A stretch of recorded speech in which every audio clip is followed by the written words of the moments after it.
Good morning. It is 9 o'clock on May 7th, and I'd like to welcome you to the open session for Klickitat County Commissioners. We'll start with roll call and then Pledge of Allegiance. And okay. There he is. Let the record show that Mr. Anderson and I are in the room and Mr. Christopher is on Zoom. Are you with us, Dan? I am sicker than a dog, but I am here. I'm sorry. Good morning. Okay, so let's start with the Pledge of Allegiance. Pledge allegiance to the flag of the United States of America and to the republic for which it stands, one nation, under God, indivisible, with liberty and justice for all. Thank you. Business agenda. Commissioner Christopher, do you have anything to add to the business agenda? I do not have anything for the business agenda. I would like to have a discussion on minutes, though. Got it. Okay, Madam Chair, I would make a motion to approve the business agenda with two add-ons under unfinished business. The first being the Johnson & Johnson opioid settlement participation, and the second being Hood River Bridge discussion. I'll second the motion. Motion and a second. Any discussion? Hearing none. All those in favor? Aye. Aye. Motion passes. Meeting minutes. I'll just start them one by one and then you can chime in, Dan. Madam Chair, I would make a motion to approve the meeting minutes for March 19th, 2024. I'll second the motion. Motion and a second. Any discussion? Hearing none. All those in favor? Aye. Aye. Motion passes. Madam Chair, I would make a motion to approve the meeting minutes from March 26th, 2024. I would second the motion, but I would ask for a friendly amendment. What would Go that ahead. be? And that would be, go ahead, Dan. I'm trying to share my screen here. There we go. Can you see that? Those are the minutes. So it shows at 2:03 that I left the room for a meeting, and at 2:13 that I returned to the room for a meeting. And it gives the auditor's discussion in the middle, but also in the middle there was discussion about the jail, and I think that needs mentioned. I don't care what words you use, just that there was discussion about the jail is fine with me, but I believe that should be in the minutes.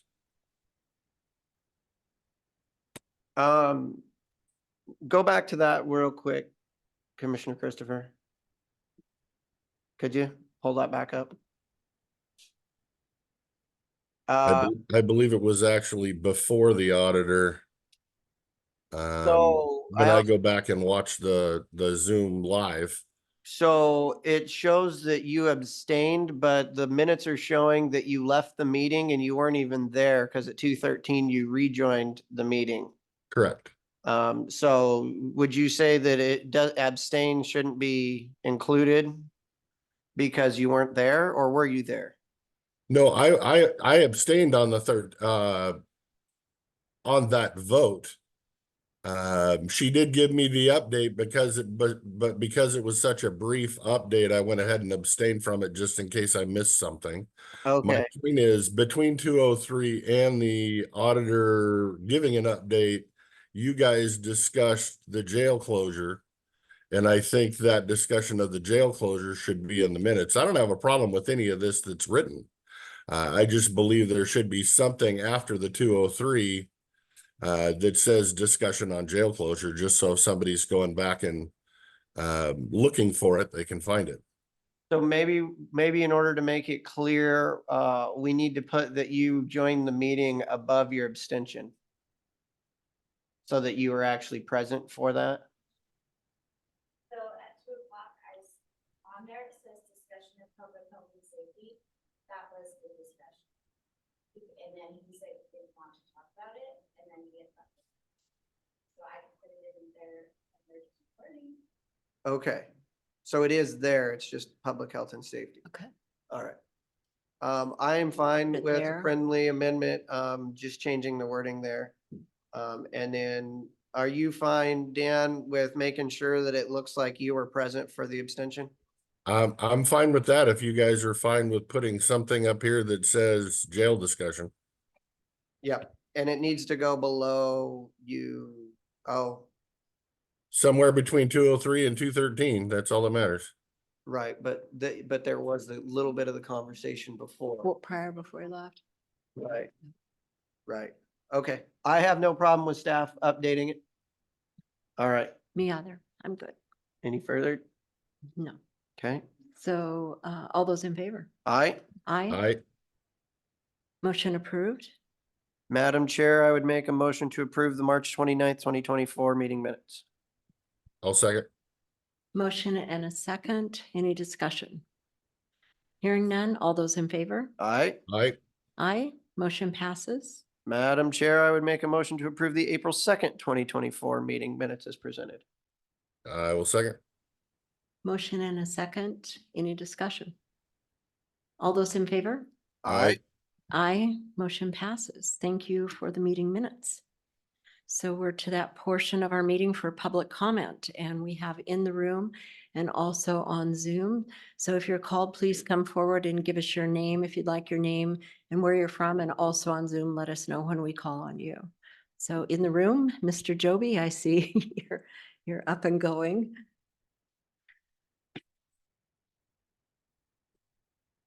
All right, my name is Mark Joby. I'm from Bickleton. I'm certainly disturbed and distressed by the whole drama that is the board. It's kind of the topic. There's three of you, and I'm troubled by the perceived lack of cooperation. So I'd like to read a couple things. In an email dated March 28th at 2:01, an individual wrote to the commissioners, on Tuesday, Commissioner Christopher mentioned that perhaps the county could explore contracting with another jail outside of the county. I sincerely hope that is being considered. I don't know who wrote that, but it's because it's redacted.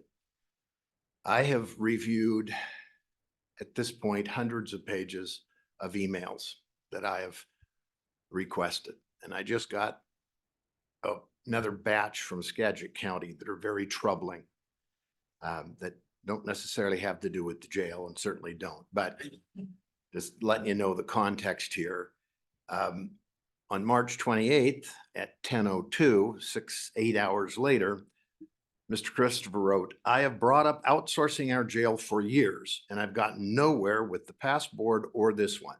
To me, this would reduce liability and cost to operate and pay legal claims, add to the costs, the building of a new jail, blah, blah, blah. That flies in the face of statements that have been made that have caused all sorts of distress between the two commissioners present today and Mr. Christopher. That doesn't comport with things Christopher has said. So he's clearly at some point knew about this jail issue. When he ran for office prior to being elected, he personally told me that he had disdain for Songer, the posse, the jail, amongst other things. So this email comports with that. I discovered this email through the article that Lou at the Sentinel wrote. Let me move on kind of quickly.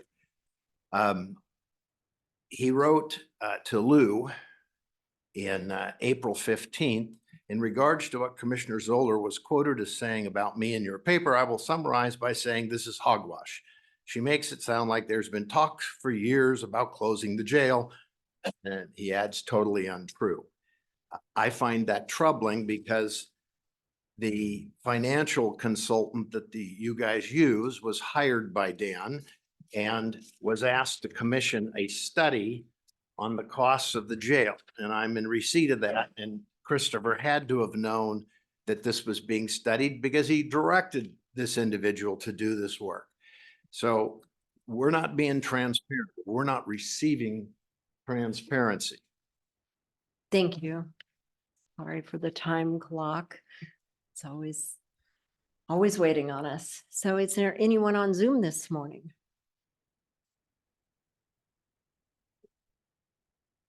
I see no one this morning yet. Anne, are you available? Yes, I am. Can you hear me? Yes, thank you. Okay, wasn't sure how my audio setting was. I just got here. I do have one comment on the recorded meetings for the county commissioners. Your website has been reorganized or something, and they are really hard to find now, the more recent ones. If you look on the main page of your website where it says recorded county commissioner meetings, the most recent ones that are there are from 2022. Which makes it appear that all of 2023 and 2024 is not available for viewing. I finally found them, but it's kind of a convoluted process where you have to go up to the how do I and down to documents, and there is a way to find them, but it'd be real helpful for people if you'd put them back where they were, because that's where folks are used to looking for them. And some of us can't always join, but we do try to log on and see what happened while we were gone. So I was a little distressed to find out I couldn't find any of 23 or 24 the other day. I finally found them this morning. So I don't know who your website designer is. If you could put those back where they were or something, it would make a lot of people happy. That's all for this morning. Thank you, Anne. Okay, back in the room. Anybody else have comment this morning? Mr. Schroeder?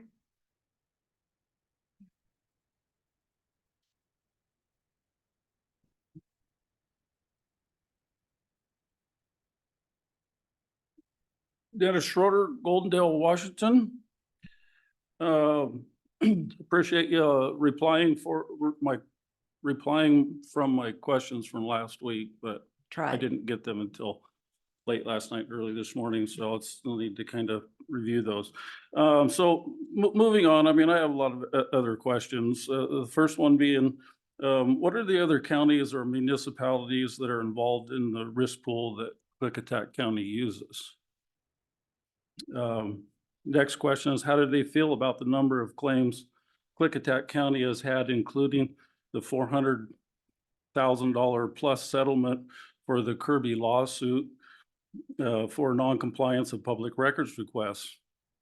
And do you feel Klickitat County is at risk of being removed from the risk pool?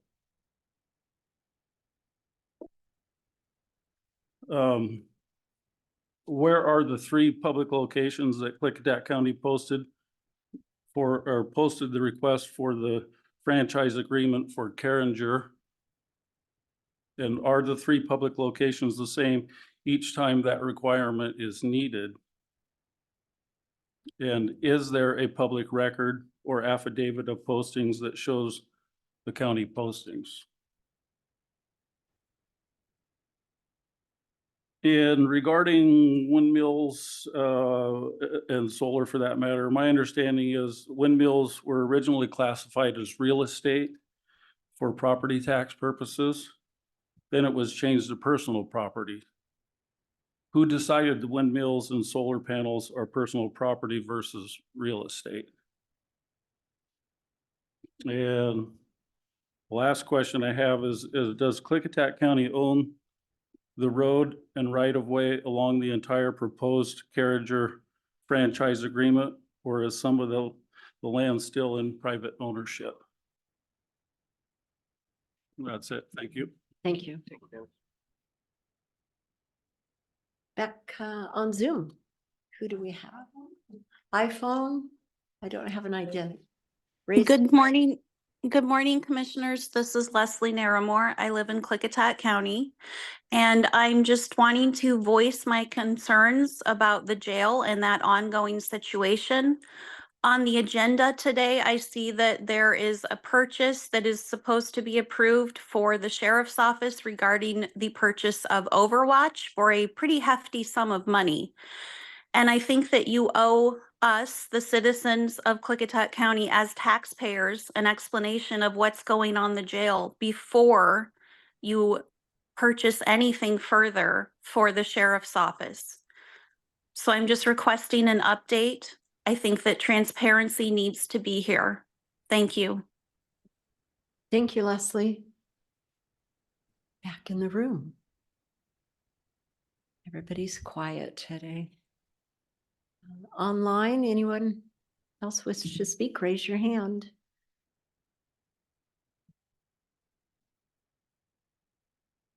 Boy, it's a quiet day today. We'll give it a couple. 2662. 2662. Good morning, Commissioners. This is Tracy McCune from Lyle, Washington, and I have two things I'd like to just mention before you start my time. One is my last name is spelled MCCUNE, just for when you put it on your meeting minutes. And I just wanted to get one answer from you, Commissioners, before I start my time. And that is, are any of you involved or on any fire departments or EMS districts or any of the sort? And are you considered essential workers? That's my two questions to start. Can you answer them now? At the end, we do, Tracy. Okay, well, it was going to impact my next comment. So is my time started then? Yes. Oh, okay. Well, I'd asked for it not to start until after. And I did try calling all three of you commissioners, and I don't know if you've got the messages to please get a hold of me last week so I could ask you those two questions. But so now I have very limited time. I guess I will speak on what I can. So are you folks, another question, are you familiar with the Joint Communications Consortium? It's a business consortium consisting of Mid-Columbia Fire and Rescue, and Oregon Rural Fire Protection District, the Oregon Department of Forestry, an agency of the state of Oregon, and Columbia River Intertribal Fishing Enforcement Agency, a joint agency formed by the tribal governments. Yes or no? If the answer is no, this consortium is who leases from the landowner, Stacker Butte. So Klickitat County is subleased from the consortium. The consortium is in their lease agreement. It states that they're responsible for all maintenance and things on the towers. So when Jeff King says that 4 antennas fell because of snow, well, that wasn't his job to fix them. So if he's putting antennas up, it's not on the Stacker Butte tower. And my second question is on elected officials. So Jeff King and Public Works and the Planning Department, they are not elected officials. You folks are the elected officials' voice for those entities. I've come to you over and over and over about my address problem. I'm requesting today that you ask Public Works if Klickitat 421 Klickitat Avenue is located in Murdoch, where the parcel is, or if it's in somewhere at a Klickitat site. Please ask the Scott, the planning commissioner, the planning director, if I talked to him, and he also saw that there's a problem with 421 Klickitat Avenue. And then ask Jeff King and see if he has something to say about it.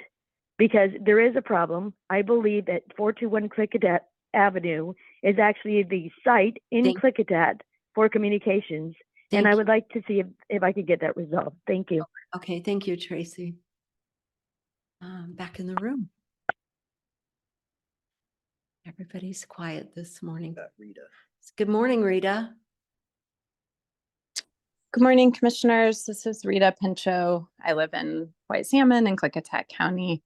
Thanks for taking my comment. I am calling in this morning to express ongoing concern about the situation at the jail, and also agree with the comment previously made by Leslie about concerns about funding continued services in the midst of all of this.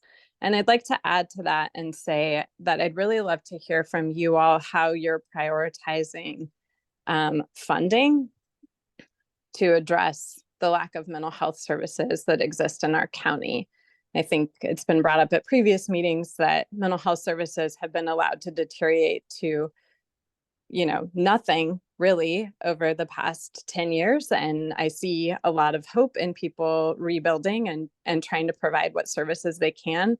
But what I'd really like to know is what the role of you all as the Board of Commissioners and the county is and will be to address that and ensure that all people have adequate access to mental health care, and that it's not falling in the hands of law enforcement and first responders and teachers who shouldn't have to and don't have the capacity to be able to manage that.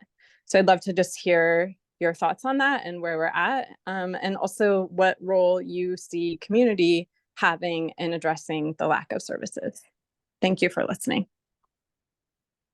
Thank you very much.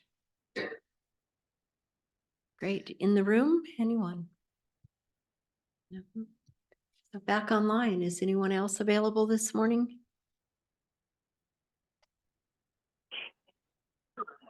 Here's someone. 7211. Greg Wagner with C. Mr. Joby, I can answer your question. Lack of transparency is normal for this board. You won't get much out of them. I'd like to address some other issues I have. I've been writing to Mr. Jeff King and Rural 7 Fire because I am concerned about the 2 acres of proposed lithium-ion batteries that are going to be storing electrical energy for this Carriager project if it unfortunately is built. It's going to be around many people's homes, and I'm asking how is this county prepared to fight a lithium-ion battery fire?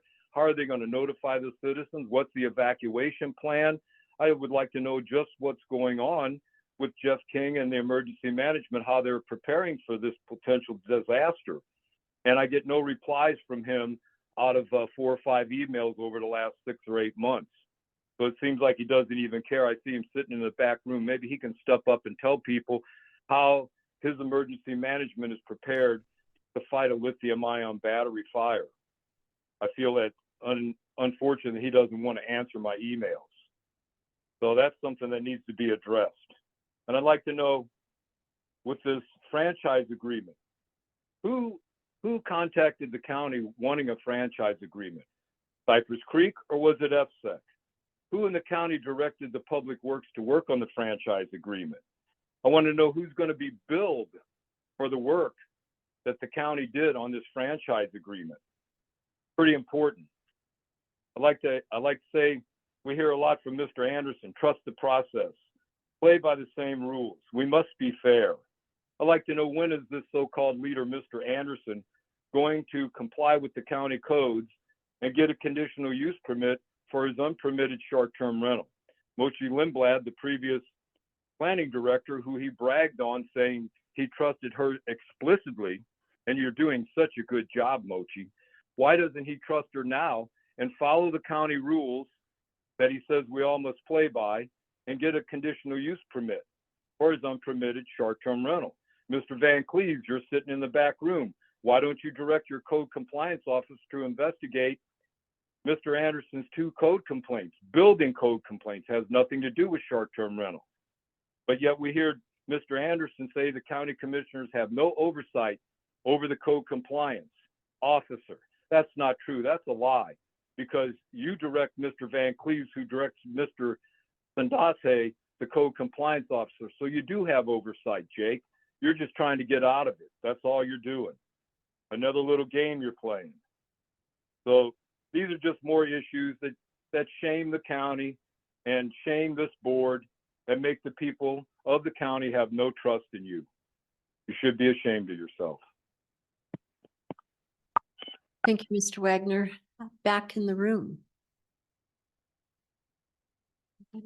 Online, Gabrielle, good morning.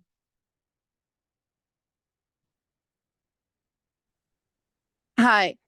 So I'm going to clap back on the smear campaign about the short-term rental. The short-term rental is covered by an RCW, and there are more than one short-term rentals in Klickitat County. But the smear campaign seems to want to target a commissioner, and that is a problem. So yeah, I trust processes, and I trust my commissioners who are voted, that are sitting on those chairs.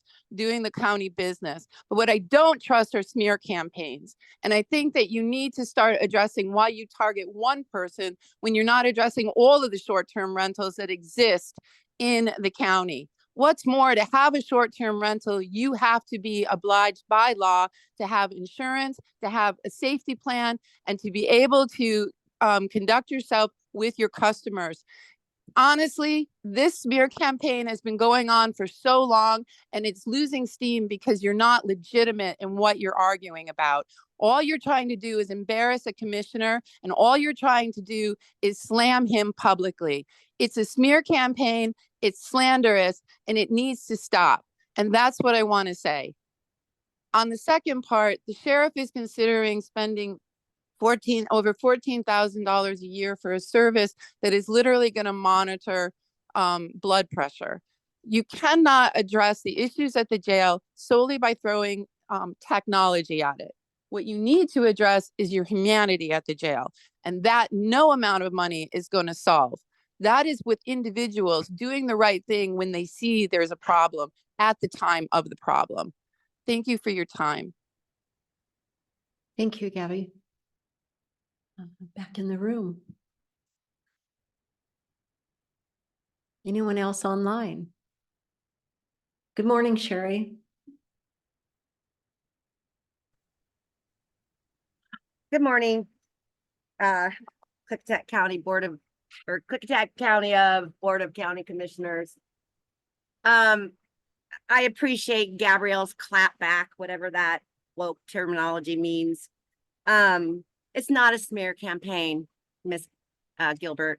It is facts. You know, if you want to clap back, clap back.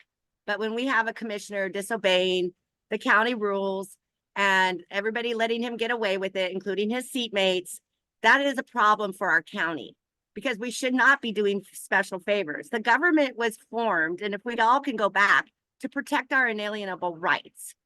That's why they were formed. And we were to govern these people. They were to be our servants. That is why we pay taxes, so to say, so that we will have people to protect our inalienable rights, not use their power for special favors. And they want to say they don't do special favors. Oh, they're all over the place, special favors. You know, do you think really the people wanted to spend their money against fighting our government's decision to allow a small village of transient tourists up on a hill that the road will kill people? Come on now. Do you think we really want to waste our money? Because your government, your people sitting there can withdraw this at any minute and stop spending our taxpayers' money on a fight in the legal system because we don't want to die on a road for something that had to get a conditional special permit. You know, it's all through special favors. These corporations, these renewable energies get their, we can't call them tax breaks, but we can certainly say their method of appraisal has been changed and the county now takes in less money from them. They're also not charging for franchise fees for right-of-ways that other cities and counties charge for. Again, probably millions of dollars, and you could have your little daycare center probably if you got that money, but no, they just come after the people. Like Commissioner Anderson said, and it is verifiable in public, that when the county can't pay their bills, they're coming after the people. We got to come after the people for the money. Now, every single person listening to me right now that's a taxpayer, including you commissioners that have children, you should be ashamed of that. The people should not be your revenue. When corporations, foreign corporations, are getting a deductible tax privilege, when the county, and it has been proven by the state, and this whole, well, we can't change it, the state tells us we can't. We have documents from the state. You have been giving them that says you can use one method, two methods, a method of all three, and you should be doing the highest and best use, yet you have excuses again and again and again and again. And you mislead the people, and we're missing out on money that we could have, and you're coming after the people. And the people need to start seeing you for who you are, a corporation. Thank you, Sherry. Anyone in the room?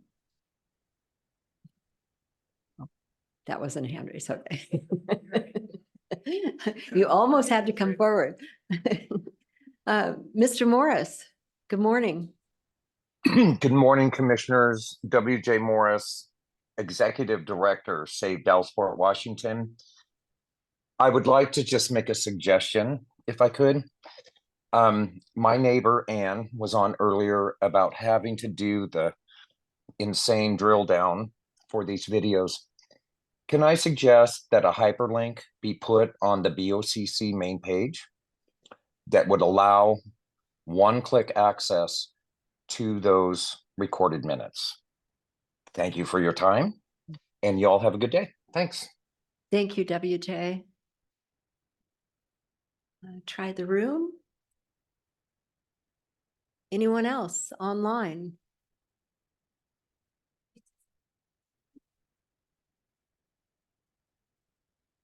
I'm not seeing anyone.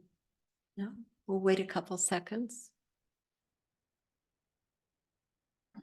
Seeing no one. One more last in the room. No one?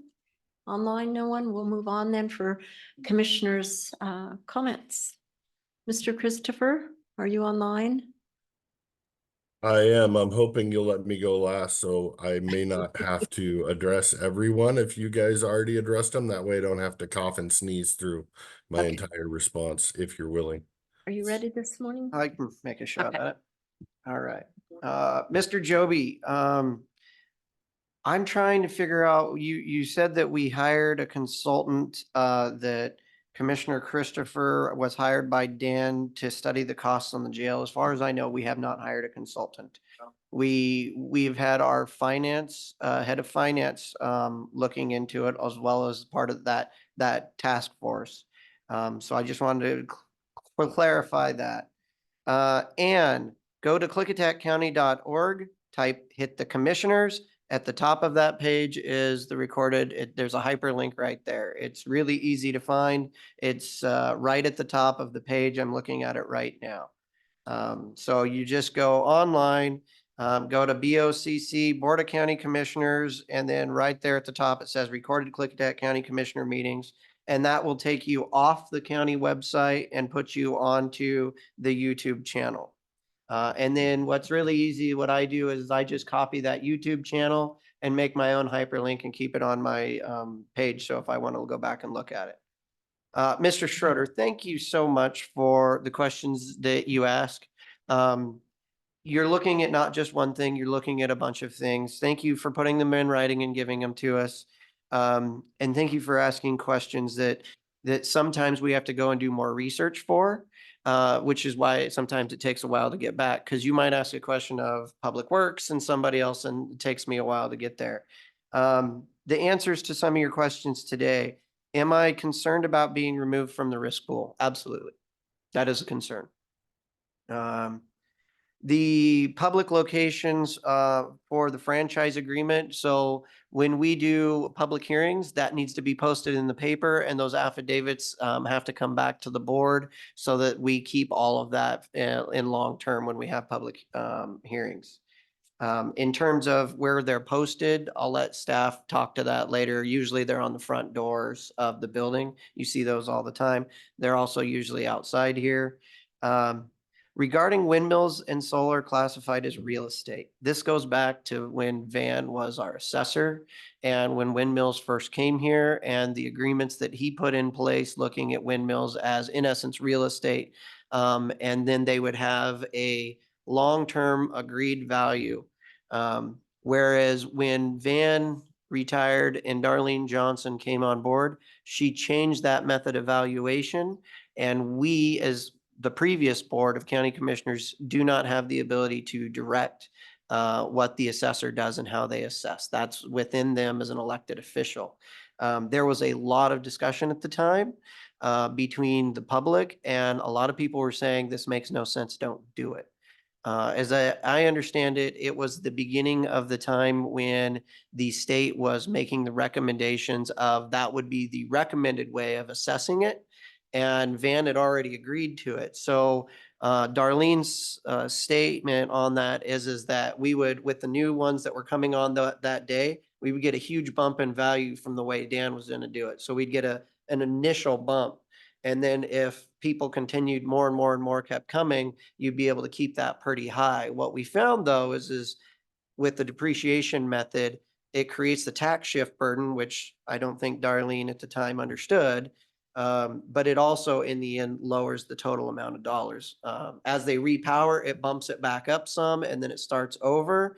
I've always been on record saying the way that Dan did it was brilliant, and he spent a lot of time working on it. And I'm going to be spending next week working with the other county commissioners on the statewide policy for trying to find a way to reassess and retax those energy projects so that we don't have that cost burden shift. The Washington State Association of Counties put out a white paper on it, so this is getting elevated at the statewide level so we can address this. So thank you for bringing it up.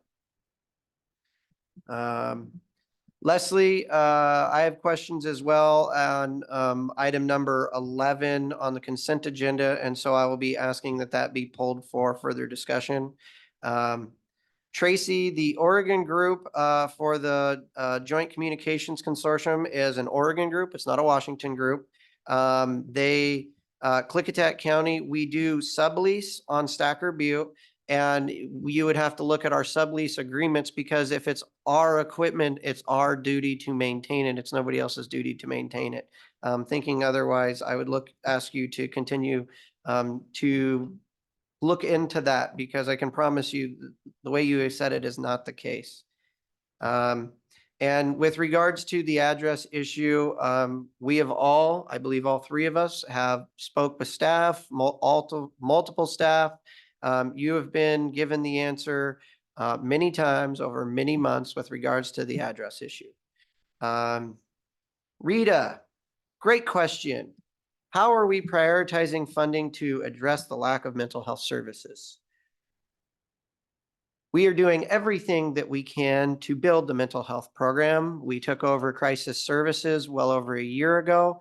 The board's direction at that time is we went into this kicking and screaming. It's not what we want to do. It's not a core county function. It's a function that we're taking on because we are the last line of defense. And the group that was doing it left the county. What we had said at the time is that we don't have the county dollars to pull from public safety, healthy and public safety to move into this. The state needs to step up, and the state has stepped up. The state HCA is paying for all of crisis services, and we are moving into providing outpatient treatment services, which are greatly needed in the county. And the state will be paying 100% of that as well. So it will not be going on your tax burden. It won't be a tax shift from other safety measures. That's the whole purpose of where we're going. In terms of prioritization, creating that outpatient treatment program is one of my top priorities. I meet with our behavioral health team regularly, and I continue to push them so that we can provide outpatient treatment services by July 1 of 2024.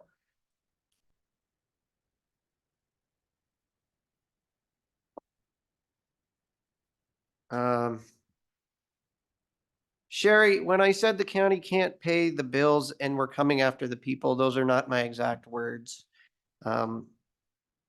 What I stated is, if what has happened in other counties throughout the nation, if you have to pay out huge settlements or huge lawsuits and you lose in court, that can go on your taxes as direct to each individual taxpaying citizen. We do have insurance. Our insurance only has a certain limit, and we still have our insurance today, and I hope we continue to have insurance. But if it goes above that, the county would have to set a levy or of some instrument in order to collect the fees in order to pay that. You're seeing that done in New York. You're seeing it in Oklahoma. You see it all over the place. That is all I was trying to state with that is that we, as the county commissioners, our job is to manage the funds for the county. If something comes in that's a huge lawsuit, and we all know in Washington there is no tort reform, so lawsuits can be an unlimited amount. Somebody could sue you for $1 billion, or a county. And if they won in court and it was upheld, that is something that it would fall on the taxpayers, because we don't have anyone else to go to. That's just how government works. Either that, or you'd shut down everything else to try to pay that fine, that fee each month. It's not where we ever want to be, but that is a possibility that can happen in Washington. Other states like Oregon have tort reform, and so there are maximum caps on the liability that the counties have, even for like gross negligence and death and everything. There's different values.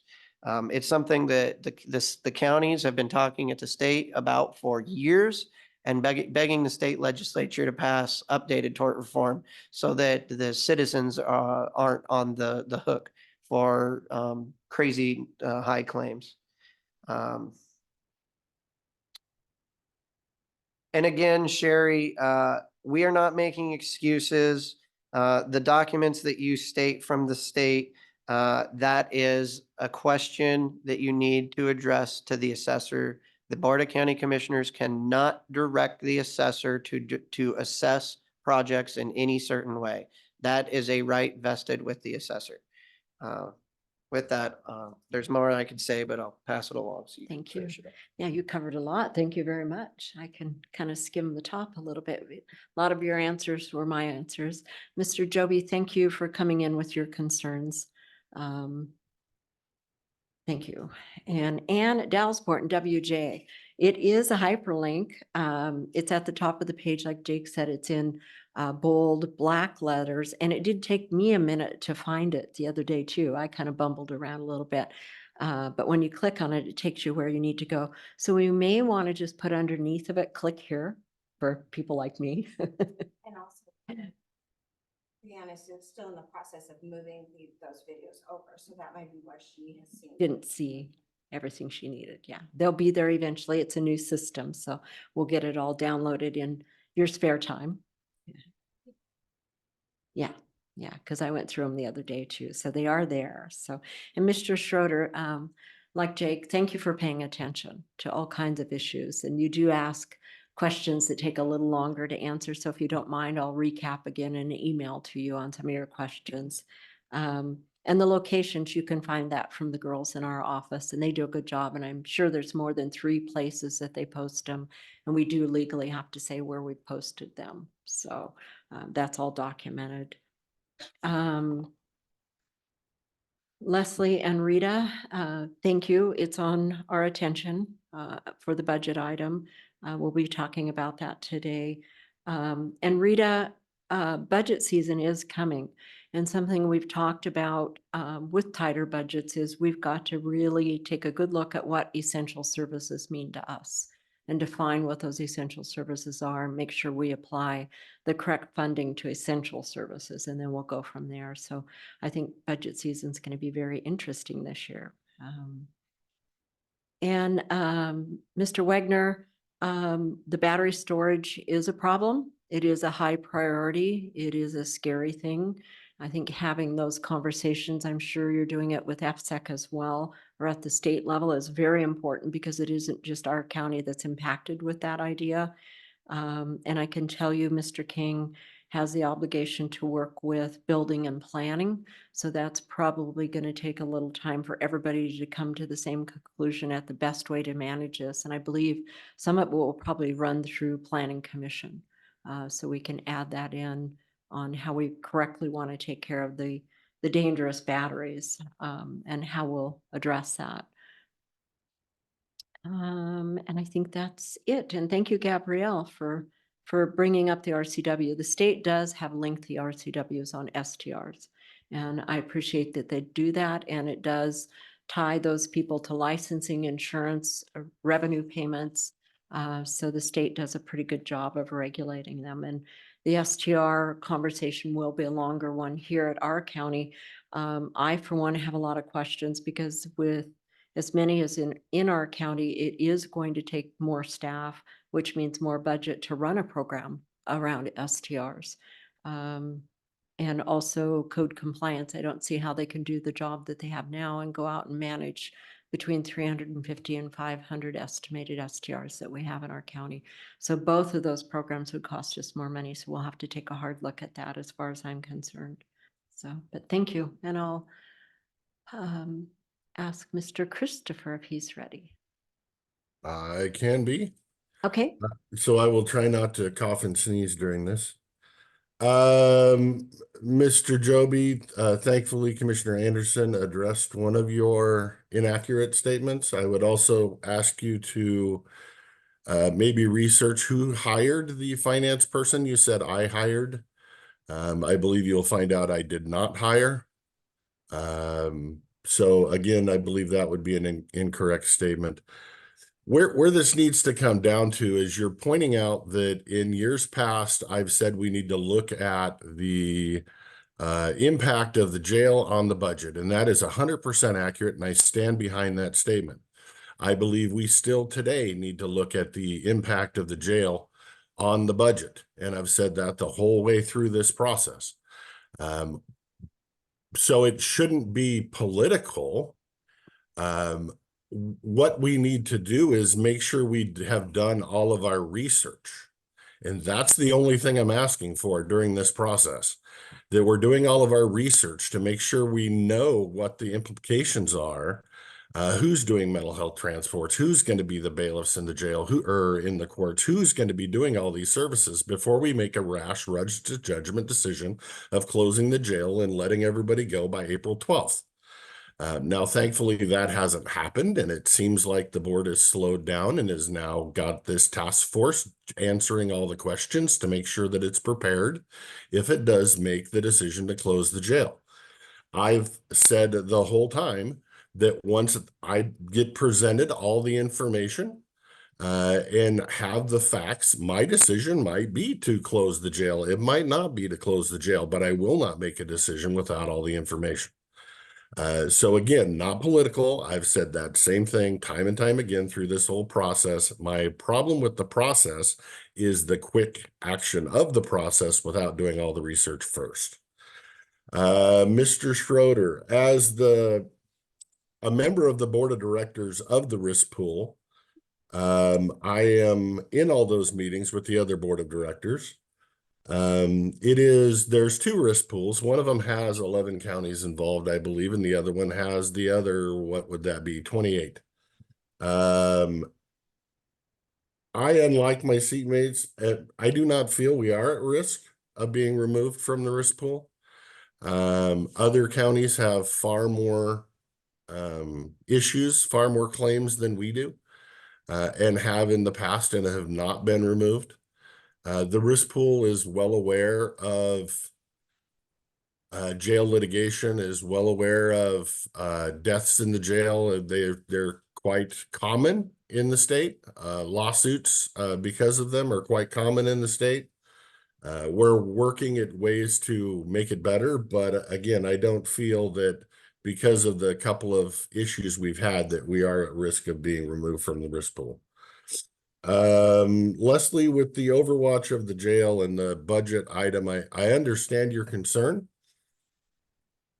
but part of me has to think that your argument is political, because technically, if we can do something today and institute a program that checks for blood pressure monitoring of the inmates, where we can tell when somebody's blood pressure is triggered, like they're hanging from a noose or something, and we can get down there and find them, shouldn't we?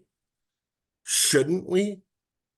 Or should we not, just because it doesn't affect, we're not getting the ultimate outcome of closing the jail tomorrow. We should be doing everything we possibly can to save lives and the health and safety in the jail while we're going through the transition period. And the fact that we would not be instituting an Overwatch program for the health and safety of the inmates in the jail, and that people would say that we shouldn't, is absolutely appalling to me. And that's about as nicely as I can say that. Rita, mental health. I 100% agree with you. Me and Commissioner Anderson, I believe, are in lockstep on this issue. We have been in lockstep on this issue from day one. When we both started, we both wanted better mental health. I believe Commissioner Zoller has been on board with that since she started.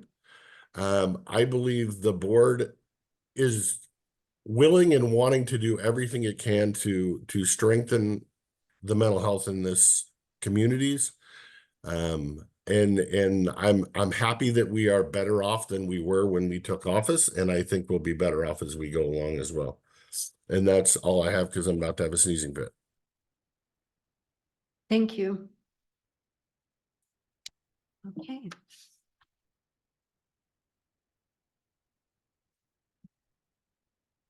So consent agenda.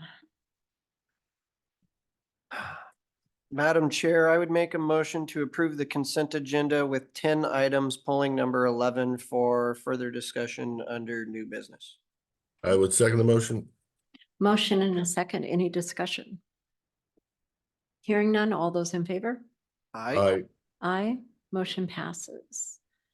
Payroll warrant certification, payment approvals. Madam Chair, I would make a motion to approve the accounts payable warrants in the amount of $197,143.65 for the date ending May 6, 2024. I'll second. Motion and a second. Any discussion? All those in favor? Aye. Aye. Aye.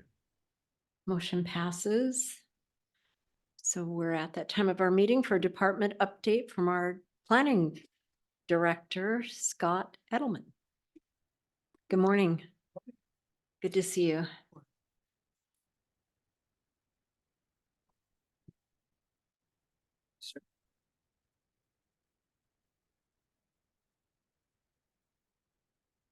Thank you, Scott.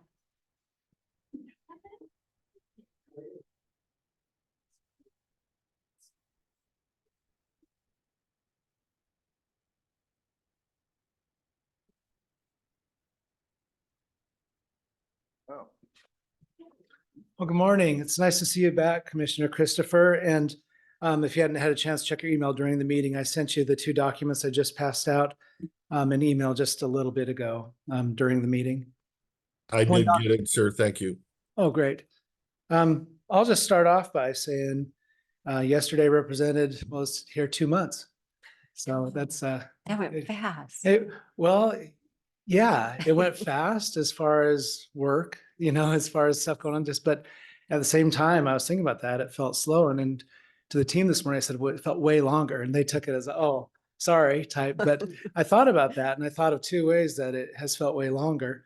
One is with the team directly, because they are an outstanding team. And you're going to hear a lot of appreciation through this day because I'm reflecting on 2 months, but highly professional, incredibly responsive, and they're willing to jump in and help with whatever. And I feel very close to the planning team, especially. Then you go to the whole 3rd floor and up there, I think things are just working really well. So it feels like been working together longer.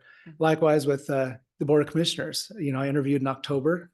Well, I applied in October, interviewed in November. November is really when I started working with you in my mind, because we were discussing things, the priorities and things like that. So then starting in January, I think, so I started contacting Lori regularly. So I've been, to me, on the job a lot longer than 2 months. This was a big week for my family and I, as we are now property owners in Klickitat County officially. So I've been spending a little bit of time out there as well. I'll take you first to the numbers that Debbie puts together for us, and she's working on going backwards as well. So hopefully, as we have more time, we'll start getting some historical numbers too to compare these two. So it's not just the snapshot of the year. I think the couple of things I just pointed out on this one are some of the activity we're already seeing. We're seeing a lot going on already. 2 conditional uses in May, the first week of May, we've already seen, which is reflected in the 3 pre-apps the previous month for conditional uses. And we have 2 SEPAs already. So we've got quite a bit of activity already starting. The other thing I'd like to point out on the other side is the pre-subs, the short plats. We just have a lot of those going on. I'm really, coming from Oregon, where it's much harder to divide forest land, farmland than it is here. We get a couple of these a year. And so we're constantly running 20 or 30 of these applications at a time. And Rebecca does a great job with that. And she's working on some efficiency measures to try to help some of the extra work we have with going back and forth with the applicants and the representatives to try to minimize the amount of time we spend reviewing and giving them more information up front as to what we expect. So I think we're making some good strides as far as some efficiency measures there.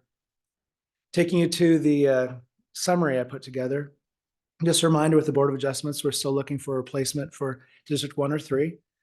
And we do have I think I told you when I first brought that up, it's probably going to be a while before we have another one of these. Well, it's not. June 3rd, we have the Smith RV Park coming up before the Board of Adjustments. So we do have an application before us. Planning Commission, they held a special workshop.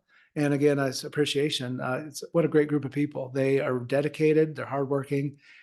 They seem to enjoy getting together and spending a lot of time. And they agreed to have a special workshop, an extra one last night that went very well. We got through chapter 3 on wetlands, moved on to chapter 4, fish and wildlife habitat. And I've appreciated the thoughtful conversation that's gone on through those chapters. May 20th is a Wilson Monroe rezone. We can't say much about it because you're the appeal body. There's a lot of public interest in this one, though. So we expect this to be a very long and meeting with a lot of good input on that one. Comprehensive plan, public outreach. I know I keep pushing these off. Things have just been kind of busy, but I'm going to shoot for the week of May 27th to have the meeting with the councils, and then the week of June 10th with the general community. I have had some conversations with some council members to try to start getting an idea of when their times are and what would work best for them. We've had conversations with the on-call land use consultant. We've got a contract ready that's going to be reviewed shortly by the prosecuting attorney. I think one of our first projects we're looking at utilizing them on is the Bluebird Solar. It would help move us forward quicker on that. Also make sure we are thorough in our findings and our conditions. And I think that they'll be a good asset for us in that. Also because of our agreements with cost recovery, that's one that the department wouldn't lose money on, that would be fully covered by the applicant. So I think that would be a good one for us to start with. Northwestern Lakes Cabins. This one came off the list of let's hope to we're moving close. Don't share a lot of details because we're still working on some things with the PA's office of Dave and Rebecca. Really appreciate all the work that they've put in. I know they're busy right now and they've given us a lot of time, but I think we're getting close to a solution on that one and hope to report back on that in the not too distant future. We have spent some time in site visits and individual discussions. I had Lori Anderson Tours Incorporated. She could have a business. She's the whole time. I don't think there was some silence there because she had something to say about every property as we went along. And I really appreciated that. We focused on the Houston Snowden area, got to see the James Dean aggregate site, Under Canvas, Smith RV Park site, and then the rezone site for Monroe Wilson. And there's just not enough to be said about getting out to these sites to get a real perspective on what's out there. And I think that's something that I like that our department is doing. I had a great meeting with George yesterday with code enforcement, long overdue. We've had some short conversations, but had a good conversation about planning and code enforcement working together, getting some updates, regular updates, seeing how we can support him better in his work. The county is incredibly fortunate in my perspective. I worked with two of the best code enforcement officers, in my opinion, in Oregon in my time there, and he's right up there with them. He's a person who is resourceful, looks for solutions short of citing people, tries to work with people, tries to find other ways to get neighbors to help. And I've been really impressed with that, with him to this point, and just wanted to express that. Also wanted to express some appreciation for some community members who took some time to meet with me. Tracy McCune, we got to talk about comp plans and public outreach. Roger Gadway and the Snowden Community Council met with me. We talked about some improvements we could do to public comments, public outreach that we're actually starting to implement already with the Snowden, the rezone up in the Snowden area. And that's not taking one side or the other, it's just getting the word out there. Because I think that's what's important, is to make sure everybody understands the public comment process. And then I spent a good deal of time with Pat Arnold and appreciated her insights onto the comprehensive plan and other opportunities for community outreach. So I just wanted to express some appreciation for the time those folks took to meet with me. I've got a couple other current projects on the back I won't go into detail about, as well as some pending ones that you can see. And if you have any questions, I'd be glad to answer those. That's all I've got for this morning. Great. Mr. Christopher, do you have any questions? I don't, just to say thank you, sir. I really enjoy your updates.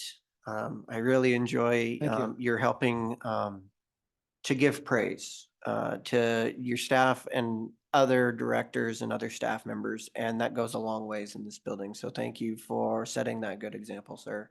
And I really appreciate your updates there. We went a long time where we didn't have regular updates from planning, and these are perfect. Keep up the good work. I appreciate that feedback because I don't always know what you're interested in, but these do help keep me on track as well. Yeah, you're never getting out of updates. Those are Good. your updates. And I love how positive you are. I really appreciate that. And that you're an efficiency expert. That makes me very happy that you like efficiency and you work hard to achieve it. And thank you for doing site visits. It's incredibly important to see what you see on paper on the ground. It makes such a big difference. So thank you for doing that. And we have a big county. It's not easy to get out to all the places, but once you're familiar with them, it makes your job so much easier to know what our county, the lay of our county really is, and the people.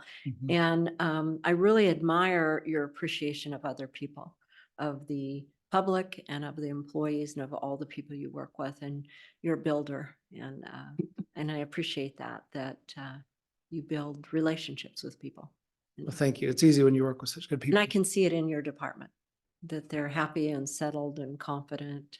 They're going forward, so that's great. I'm glad to hear that. Thank you. Okay, that's all I have. Right. Thank you. Okay. Commissioner reports or updates? We've got these guys here. We want to let him go first? Sure. Did we read that wrong? No. I always think I do it wrong and then I have to look again. Maybe I forgot how to We'll read have to this switch policy. that around. I think I always bumble on that one. So department update, Public Works, Jeff Hunter and Seth Scarola. And you're here right on time. That's awesome. Thank you.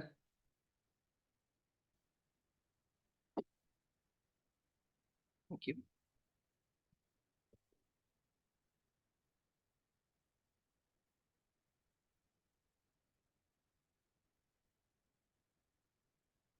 Okay, we went through the consent agenda.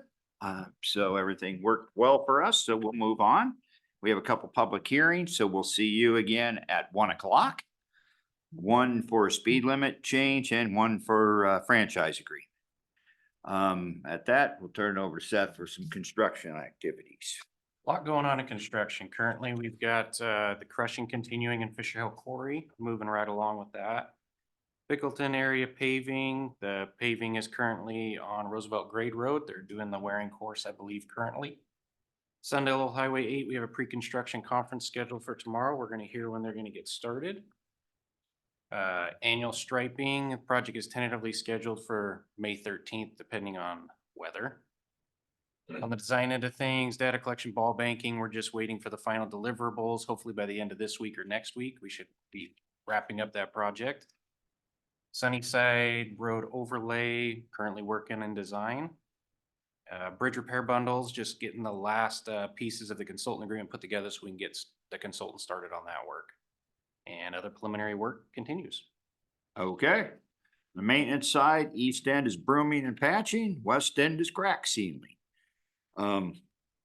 Their facilities work, sales barn, we'll kind of give you a quick update on that. Piers report last Friday, they're working on the slab. Can't thank Ron Eyrig enough. He's keeping an eye on him. So it's not any draw from Public Works.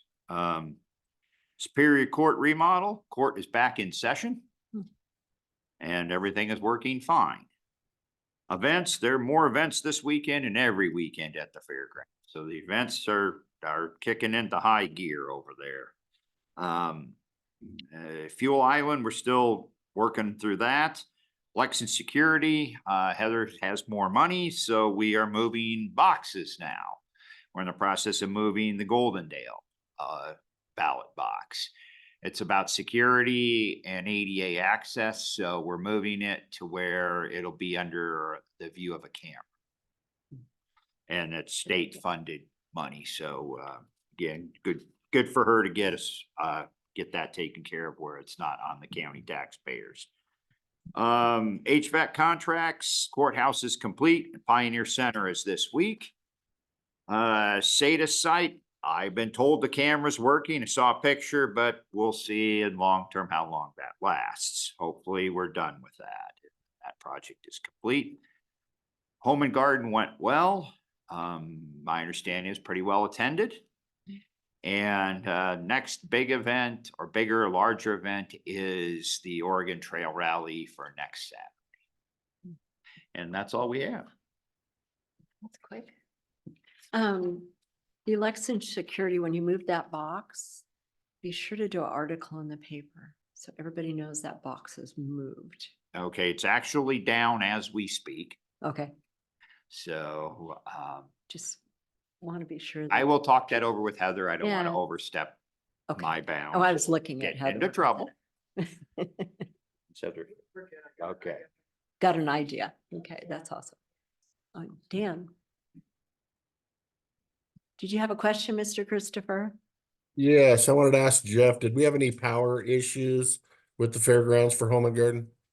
No, we had no call outs for the home and garden this year. Everything worked very well. Perfect. Thank you, sir. And Friday was really busy. I'm interested how Saturday went with that darn weather. Yeah, I don't know. I haven't heard. We have a follow through with their group this week. Good. A walkthrough and discuss, we try to meet, or we meet with all the events afterwards, see what can be done to make improvements. So the Perfect. event works better for them and for the county. Okay. We had no issues with it on our end. Good. How long is Sundale expected to take? What do we have for working days? I don't remember. I can't remember off the top of my head, but it'll be done before, trying to get it done before the end. of Yes, this year, it 'cause we're will gonna get be it- done so we can chip seal it, because I think, like we told you, we went out on a limb and we got more state money to pay for that. If we go another year, we pay for it, the taxpayers.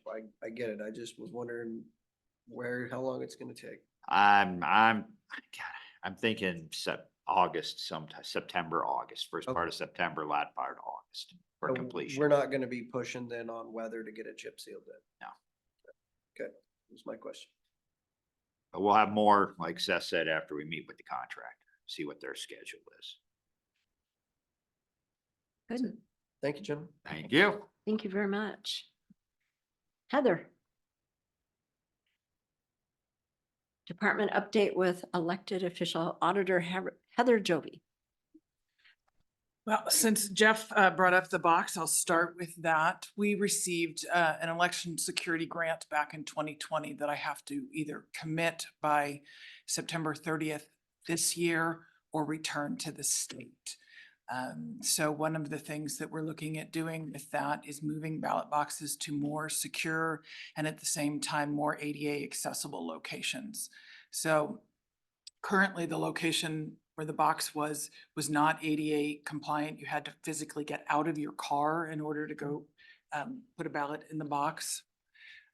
So the new box, or the same box, but the new location will be in the parking lot behind the courthouse, and you will be able to drive in and actually reach from the driver's side without having to extend any kind of reach and deposit your ballot in the box. So it'll be fully ADA compliant. It will be lighted, and it will also be on the view of a camera. We're also looking at potentially moving some of the other boxes or improving the lighting and security around those boxes. So Wishram, Klickitat, a couple of those are really in not ideal situations. So, but we had to start somewhere, and it will be in the voters pamphlet that the box has been moved, and I will post it on social media that we have moved the box, so we make sure people are aware. We also have a fancy through wall box in our office now, in our ballot processing room. So we're excited about that. And on the topic of ballot boxes, I would like to remind people that ballot boxes are very secure. They are collected regularly. For the election we just wrapped up, we had 8 ballots show up yesterday that were postmarked the day of the election and unfortunately can't be counted. So particularly if it's crunch time, if it's election day, I would suggest that you use the ballot box rather than the US Postal Service. Yeah.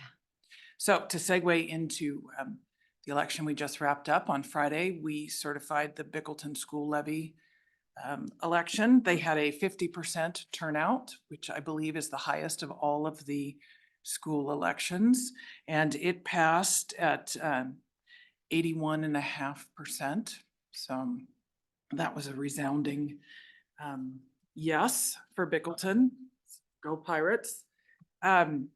With regard to the re-precincting, we wound up sending out just over 3,300 notices, or we are sending out 3,300 notices to people whose precincts have changed. So, yeah. We are on day 2 of filing week. Locally, we have 2 commissioner positions and a PUD commissioner position open. We have 66 precinct committee officer positions open, 1 Republican and 1 Democrat for each precinct. Technically, 2 of those precincts have no voters, so they don't really have PCO positions, but we, as of this morning on my trip over here, we had 13 candidates already filed for governor. The 2 major Republican candidates have yet to file. So we could have, I would expect we will have at least 15. If you look at the PDC website, it looks like we may have 30 candidates for governor. So it's going to be a Big ballot. Big ballot. So, Interesting. yeah. So that is all I have elections wise. I do want to bring up one thing that came up in your public comment this morning and is relevant to your public hearing this afternoon. I was presented with an RCW on Friday, which is RCW 3655040, which requires the county legislative authority to cause the county auditor to give public notice by posting the notice in 3 places for franchise agreements. So it's not my place to say whether or not you are in compliance, but that was not presented to me. I have not posted it in 3 places. Okay. So. Thank you. Any questions for me? Did we look to see, with the 3,300 people that had to change precincts, did it disenfranchise any PCOs? Did anybody By get moved out? disenfranchised, do you mean did it move Did it move PCOs? PCOs from one precinct to another? It has. Okay. At least 2 of those people who were moved to new precincts have refiled for PCO because all of the PCOs have to refile anyway. And allowed, in one particular case that I'm aware of, a new precinct committee officer to file because the old precinct committee officer was moved. So. Okay. So that's what I was. We've wondering actually, about if- I guess, if it- franchised. Yeah. Instead of disenfranchised. Good. But yes, there were a couple of PCOs who were displaced. Yep.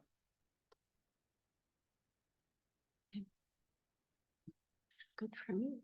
So how does that work if we move to precinct? They are still a precinct committee officer until the end of the year. And they now no longer reside in the precinct in which they were in. Are they able to continue to serve out their term? And how does that work, like between precinct committee officers as well as like legislators that get moved? Do we know? The re-precincting is for the election coming up. Okay. So. So you're still there. It starts at the new next. Yeah. Got it.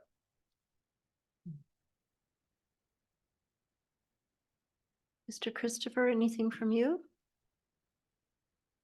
Nope, I have nothing. Thank you. Okay, thank you, Heather. You're welcome.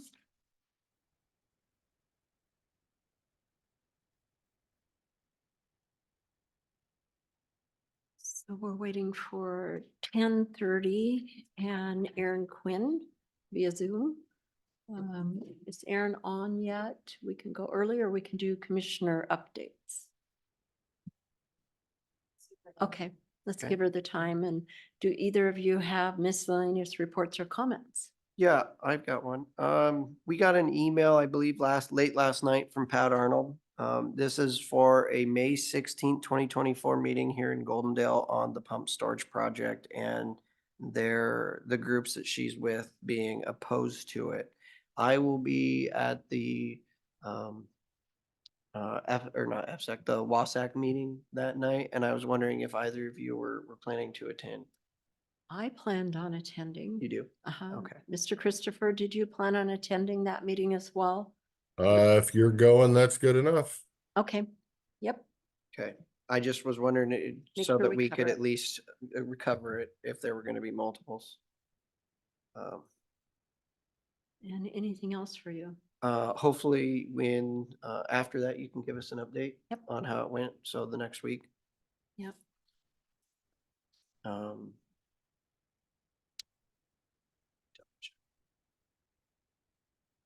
Mr. Christopher, do you have any updates or miscellaneous comments? Well, I would like to remind everybody that this coming Saturday is the second annual Golden Dale Community Cleanup from 9 to 3, where people can haul up to 3 yards of trash to the transfer station at no cost. And then also we'll be doing volunteer pickup on curbside. So if you're looking to give back to your community and volunteer, we could use your help. Show up to the courthouse parking lot at 8:45 and give back to your community. do you have a number of how many houses that you already signed up that need help getting stuff cleaned up? Most of them don't sign up and ahead of time, they just put their trash out to the curb. We break the community into 4 quadrants and have people, multiple people in each quadrant that just drive up and down the street and remove it from the curb. That way it's quick and it's easy. If people need help, like removing an old washer and dryer from behind their house kind of thing, then they call in and get put on a list, which I do not have that list yet from staff because they are still compiling that list and will be until Friday. So I don't have a number on that. Last year it was about 18 that called in, and then there was, I don't know, hundreds that just put it to the curb.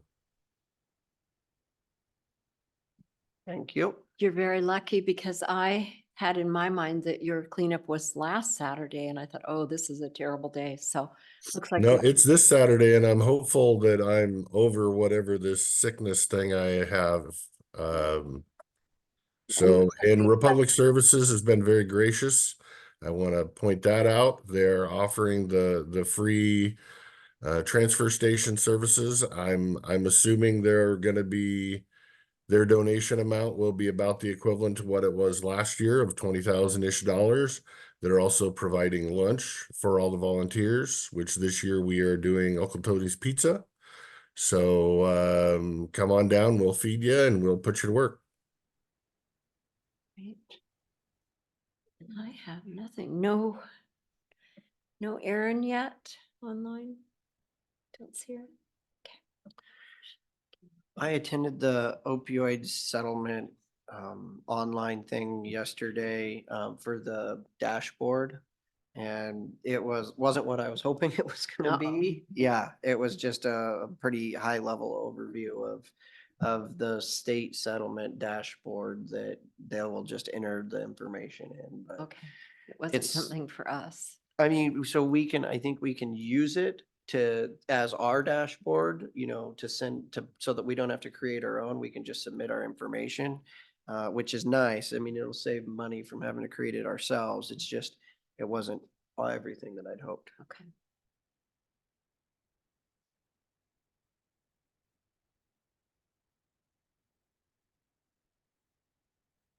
I have a question. Did you guys get the email from Wasac about a member at large conference in, I want to say, end of June, Yakima, and also via Zoom about policy changes?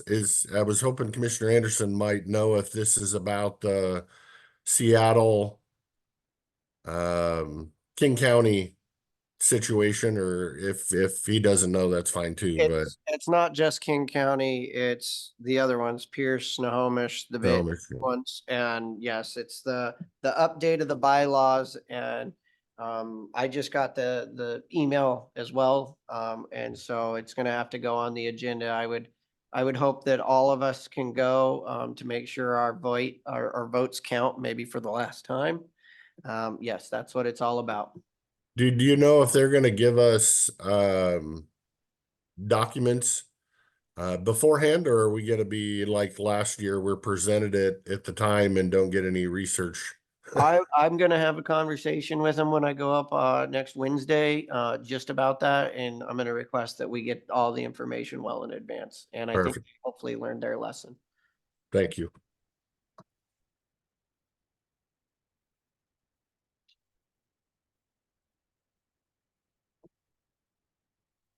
Oh, Aaron. The other thing, I had the Columbia Bi-State Renewable Energy Zone meeting on Friday. They gave updates on the line, the new power line that's gonna go down the Columbia River. And so that's actually going through the process. So that's we'll be seeing that shortly. There's some big projects happening over in Oregon, solar projects, repowering projects. We've got, repowering projects here on the Washington side. So that was most of the discussion on that meeting. And then there's a lot of discussion on natural gas and creating hydrogen and putting hydrogen into the Northwest Natural System, and that they can use up to about 20%. And so that'll be one of the ways that they reduce their overall greenhouse gas emissions. So what you would do is you would have these like large farms and dairies. You would take the gas that comes off of that, send it through a process, and then put it back into the gas pipelines. So the goal is to try to get to that regenerative economy on the energy side. So you're reprocessing all the gas and the waste heat and everything else.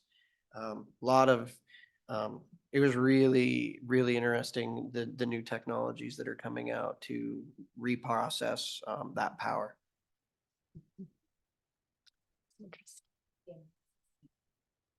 Mr. Christopher.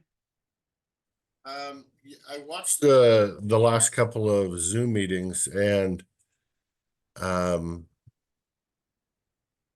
Mr. Wagner actually had a good point about potentially charging franchise agreements, and that other counties do, and it's come to my attention that potentially even the city of Goldendale might be currently doing that. So I would be curious if my seatmates might be interested in like directing staff, and I don't know who that would be. I'm assuming Public Works, to give us a presentation on our options there, and at least educate us in that field in case we wanted to go down that route.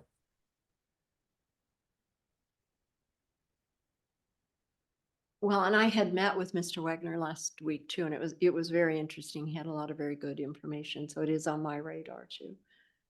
And I had a conversation with our Public Works Director, but I think it'd be fine if we had a presentation overall from him. That might help us understand the situation and the changes that have occurred with the Supreme Court case. Right. Okay, And that's all I'm asking, is hopefully if we get a presentation or something, ideas, at least we're all in the loop, we're all transparent, we all get all the information. I think that'd be good.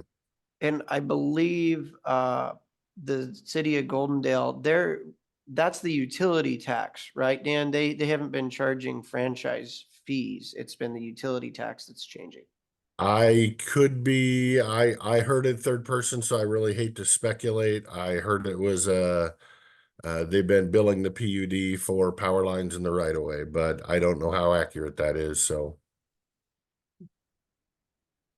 Yeah, we'll have to reach out and see if Jeff can do us some further information with documentation. yeah, I just know we have revenue issues. So and I know we probably can't go after ones that are already in, but if we at least should get the information to know if we wanted to go this route moving forward, and what the potential revenue impact might be, at least we can make an educated decision, which is all I'm asking. Oh, I'm fine with it. Yeah, me too. So we'll reach out to Jeff and talk about what that would look like. On that too, I've been having and doing some research and having a few just private meetings for recycling of the blades from the repowering. Some ideas about that. That's a problem that I learned in the meeting I did at Maryhill with international partners, that they all have that same problem with what do we do with all those blades? And so there's recycling opportunities for maybe new businesses to open to take care of that. Also upcoming for plastic bag recycling. And I'm very interested in wasted food recycling. I've been doing some conversations. I wanted to sit down with our Mackenzie and have some talks about things she works on. So I think, you know, it might be a way to make some money, and it might be a way to save some of the things going in the landfill. Do you know that we actually recycle windmill blades at Roosevelt? I don't believe we take windmill blades, but I could be wrong. And that's a conversation that's kind of being had right now about what could we do with them at the landfill, because that's a great opportunity. We have the property. There was also an option of recycling right there on site when they take them down for shredding one by one as they go. So there's different opportunities that might come forward on that. And always looking for some economic development out of it too.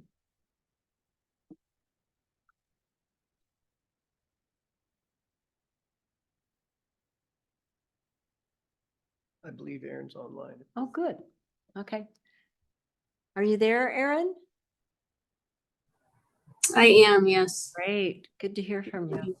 Good morning. So update from our Department of Health update from Aaron Quinn. Yeah. So hopefully you got the packet with all the numbers. Do you have any questions about any of the numbers before I go into all my other update? I have none, you guys. All right. So I'm gonna just do public health first. I think probably you saw in the consent agenda, and if you've already done the consent agenda, we did request a new car for environmental health as well as surplusing one that we already had. The cost of repairing it is greater than the cost of the actual car at this point. So we're post-COVID on the road quite a bit and definitely need the service of that car. So that was on your agenda. They're also working on wrapping up our COVID after action report. I think it's about a 13-page document that was written in collaboration with some input from community partners. All of the lessons learned in one document. It's still got a ways to go. Probably won't publish that until after the first of the year. But kind of a compelling read of all of the things that this county as an organization and with community partners accomplished during COVID and some of the challenges we've had. So they're definitely getting busier. They're seeing increase in permits. And I think that was reflected on the data as well. I did want to point out for environmental health, in public health, for environmental and clinical health, both are March data. We didn't have the April data done by the time of this meeting. So you're a month behind on data for those guys. The nurses, I did want to call out that Skamania County is deactivating their sexual reproductive health program.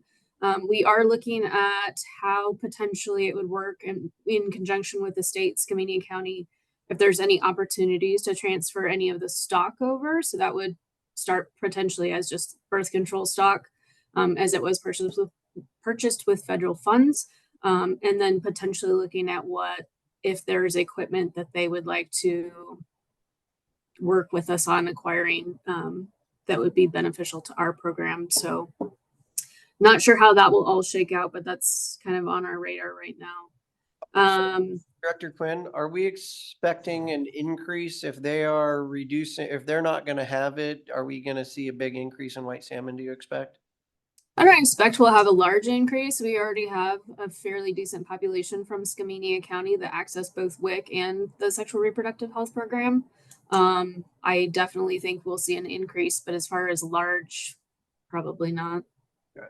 So we're already seeing people from Underwood come over to white salmon anyways. Yeah, we have for 20 years at least that just what I'm tracking. So,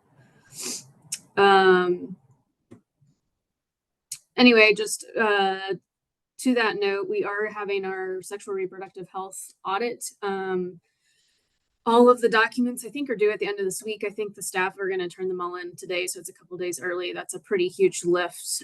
This program continues to be on my radar. It's an excessively expensive program to run without a lot of additional funding from the state. So we're always looking at the costs of the program and how we're running it and how to improve it. So that audit will be June 10th and 11th. So we'll have people from the state reviewing all of our policies, procedures, and processes to see if there's anything that we can improve in our program. We're also looking at a WIC audit by the end of the month. And I think that stuff's already all squared away. The nurses are doing quite a bit of outreach. So they were out in Roosevelt a couple of weeks ago. They're engaging with schools as far as doing some education around some emotional health, hand washing. At the end of this month, they'll be in Lyle. There's an outreach there for the school, and then in White Salmon on the 18th for one of their school outreaches as well. And on 18th in White Salmon, I believe behavioral health will be at that event as well. So getting back out into the community, and it's been a really busy spring for them. So questions about any of that? Okay. Administratively for public health, I did want to call out that Angie Cayley retired on Friday after 26 years of service. So we're very grateful for her time in service. We talked about, she saw over 66 employees in the health department over that period of time and a million changes. And we're just really grateful for everything she's done and wanted to call that out. We are still advertising for health educator. We're hoping to have interviews maybe towards the end of this month or early next month. We have 9 applicants. So far, most are pretty well qualified. So we're looking forward to adding that member to the team. We do have a dietitian. We were able to fill that spot. We filled it with Kirsty Madsen.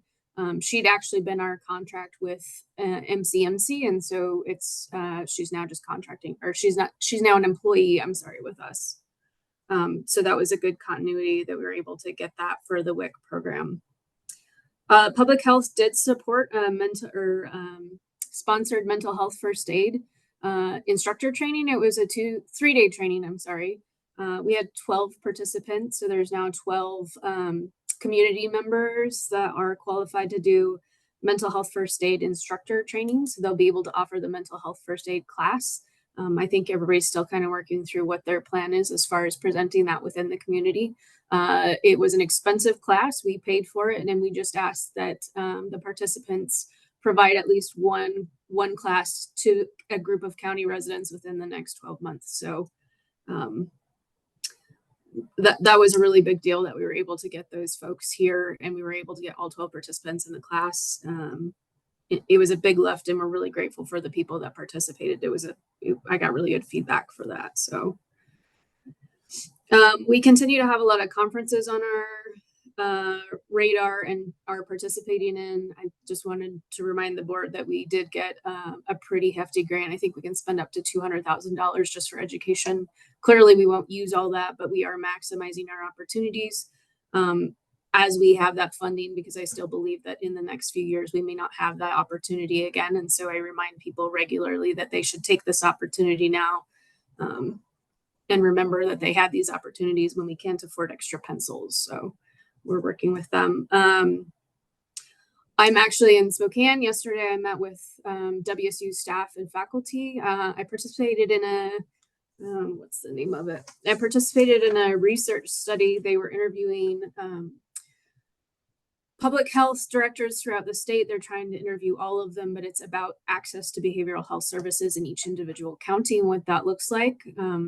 It wasn't a very long event, but I felt there was a lot of value in participating in person and really connecting with potential academic partners that could support workforce development within both my programs, public health and behavioral health, as well as looking at different resources that are available through academic extensions that can help support the work that we're doing in rural areas. So that was a really successful event from my perspective. And then tomorrow I'll be supporting the regional public health meeting that's held in Davenport. So obviously I'm not there, so that's where I'm at. We do have quite a few contracts pending, that you should be seeing in the next few weeks or month, maybe.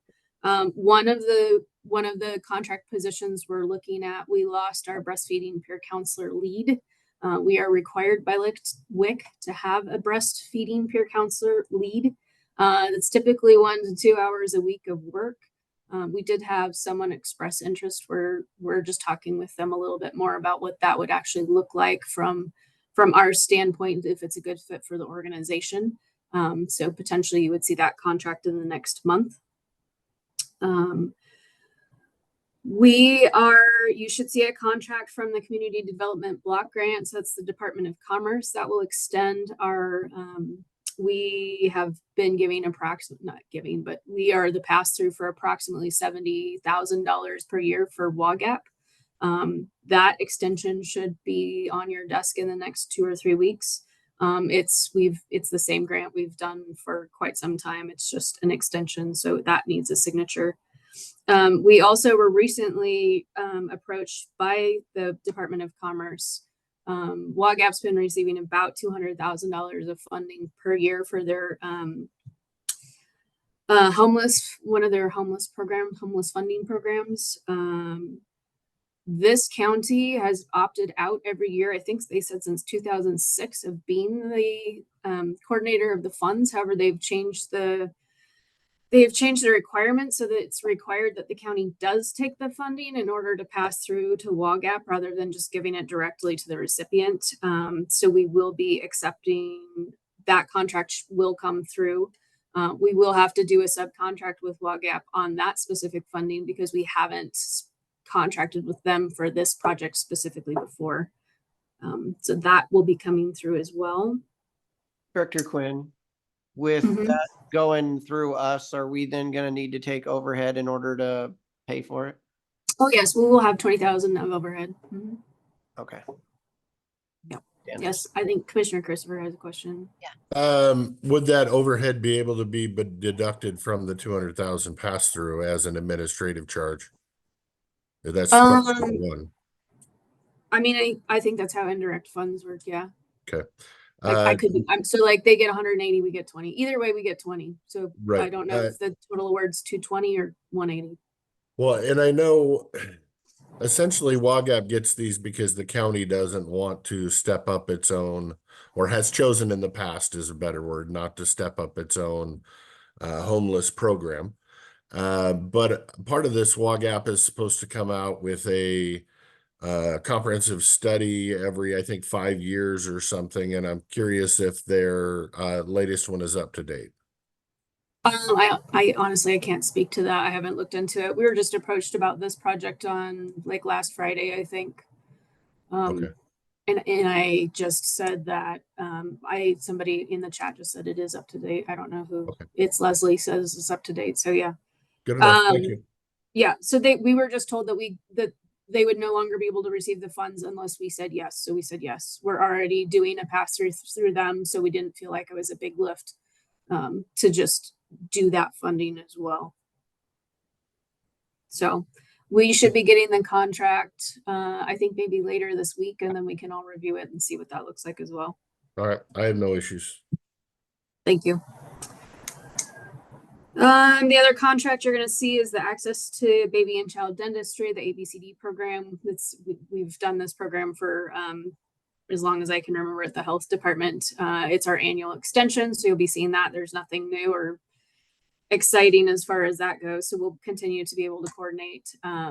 We usually do the Smile Mobile 1 or 2 times a year and make sure there's access for dental as well as doing referrals, encouraging clients to seek dental care and helping them understand which dentists that their insurance will accept. So with that, and then the consolidated contract is coming up in probably next week. Again, there's nothing crazy on that one. It's renewing our mosquito surveillance money that we use every summer. They're the WIC Farmers Market Nutrition Program checks are on there, Office of Drinking Water, and then the Sexual Reproductive Health contract is on there as well. So questions about anything public health? Okay. Behavioral health continues to be really busy. We did just finish, actually, as of yesterday, I received the final copy of the contract and a welcome letter from Community Health Plan of Washington. They're our first contract with managed care organization. We will start receiving funding from them monthly starting this month. Sometime after I finish the contract, so sometime after yesterday, we'll be able to see that. We are still working with Molina, WellPoint, which was AmeriGroup before, in case that's confusing, and Coordinated Care as well, to work with what their funding streams are going to look like moving forward, with the anticipation that we're going to offer outpatient services starting in July.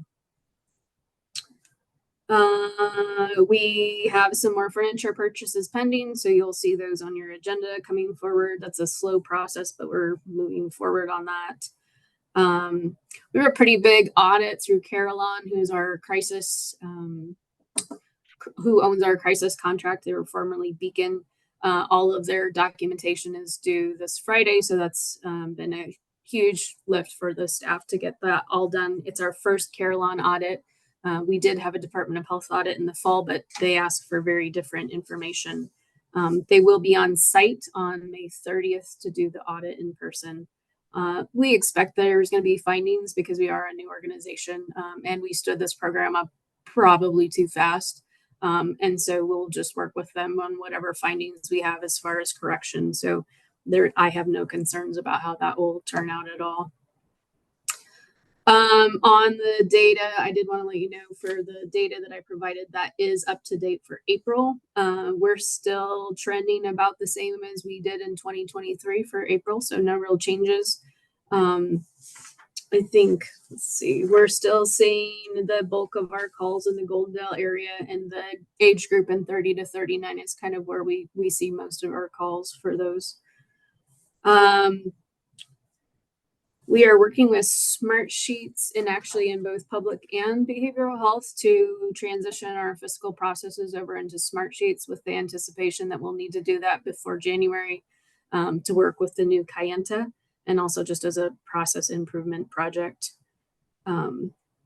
We did have a training for behavioral health staff. It was a PROACT training. It was a 2-day training that will, it supports them in de-escalation strategies with potentially unruly clients. So we had 7 people that attended and completed that training as well. We are still working on the electronic medical records. Those we're hoping to get demos scheduled by the end of this month. And I think that might be, all that I have. Questions about any of that or any of the data? Good job as usual. I do not have any questions. I do want to take this opportunity to apologize to you for not submitting in a timely fashion your review as I was out of town. I will get that done post haste, and it will be glowing because you are awesome. That's all I have to say. Thank you. And don't worry, I knew you're out of town. I wasn't stressed about it, but I appreciate the apology. I'm good. Okay. Otherwise, I am back at what, 1:30, I think, 2 something. 2 o'clock. Yeah, and we'll have multiple changes to the agenda just because life. So, okay, I'll see you back at 2 then. Thank you. Okay. Do we want to take up agenda item? I believe it was 11. We moved it to new business at 1:30.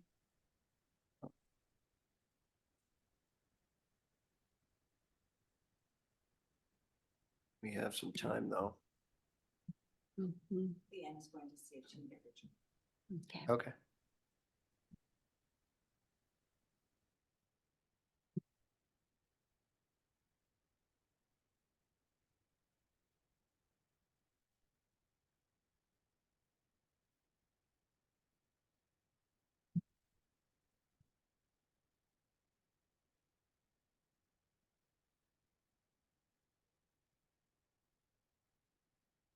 Here it comes.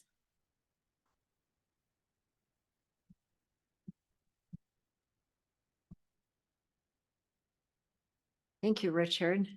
We're a little ahead of ourselves. So department update from Economic Development and Natural Resource Director, Richard Foster. We have a visitor today Oh, yeah. from Ecology. Hello. Hi. Tom? So there were some questions previously on Amendment 5 for the time extension for the Switzer project. I've done a lot of research on the Switzer project, continue to do so, but just for the public and everything. So the Switzer project is within RIA 31 or Water Resource Inventory Area. And Klickitat County is the lead entity on that for the Department of Ecology.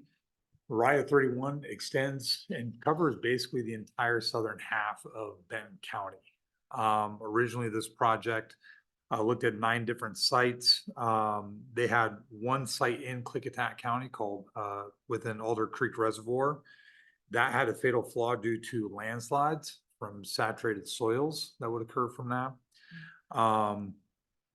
This current site is within the Wood Glade planning area of RIA 31, or more commonly known as 47 Hills. And it has currently interruptible water rights totaling 50,000 acre feet of water. The Switzer project proposes an additional 44,000 acre feet of water. How this all began was in 2008, RIA 31 during their management plan, had basically cited, had priority recommendations for the watershed management and trying to find ways of creating more water rights basically, or finding new resources for it. And then the Office of Columbia River, they have a legislative mandate to, and quote, aggressively pursue the development of water supplies to benefit both in-stream and out-of-stream use.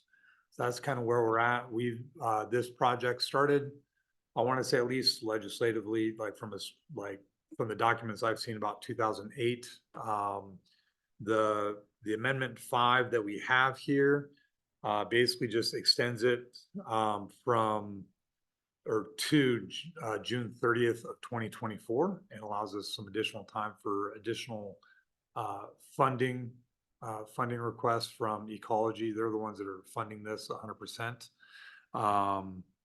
And then I'll let our representative from Ecology take it. Sure.